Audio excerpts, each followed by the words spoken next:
প্রচণ্ড শক্তিশালী ঝড় বৃষ্টিতে ভাসতে চলেছে বাংলাদেশের 15টি জেলা, এমন কিন্তু জানিয়েছে আবহাওয়া অধিদপ্তর। তো ফ্রেন্ডস, বাংলাদেশের কোন কোন জেলা ঝড় বৃষ্টিতে ভাসতে চলেছে এই ভিডিওতে আপনাদেরকে বিস্তারিতভাবে জানিয়ে দেব।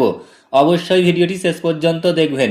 তার আগে আপনাদের কাছে ছোট্ট একটি রিকোয়েস্ট করছি, আপনি যদি আমাদের এই চ্যানেলটিকে এখনো পর্যন্ত সাবস্ক্রাইব করে না থাকেন তবে এইরকমই নতুন নতুন ভিডিও সবার আগে দেখার জন্য অবশ্যই সাবস্ক্রাইব করে নেবেন।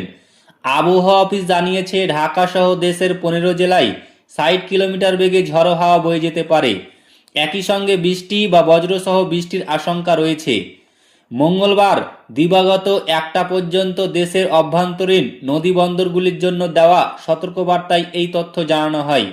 বার্তায় বলা হয় ঢাকা, পাবনা, টাঙ্গাইল, ফরিদপুর, ময়মনসিংহ, যশোর, কুষ্টিয়া, কুমিল্লা, নোয়াখালী, বরিশাল, পটুয়াখালী, চট্টগ্রাম এবং সিলেট অঞ্চলের ওপর দিয়ে পশ্চিম ও উত্তর পশ্চিম দিক থেকে ঘন্টায় 45 থেকে 60 কিলোমিটার বেগে বৃষ্টি ও বজ্র বৃষ্টি সহ অস্থায়ীভাবে দমকা ও ঝড়ো হাওয়া বয়ে যেতে পারে। এই সব এলাকার নদী বন্দর সমূহকে 1 নম্বর সতর্ক সংকেত দেখাতে বলা হয়েছে।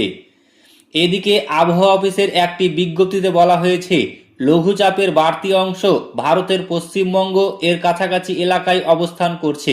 এছাড়া মরশুমের স্বাভাবিক লঘুচাপ দক্ষিণ বঙ্গোপসাগরে অবস্থান করছে। এই পরিস্থিতিতে দেশের সব বিভাগে আগামী কয়েকদিন অস্থায়ীভাবে দমকা হাওয়া ও বিদ্যুৎ চমকানো সহ বৃষ্টি অথবা বজ্র সহ বৃষ্টি হতে পারে।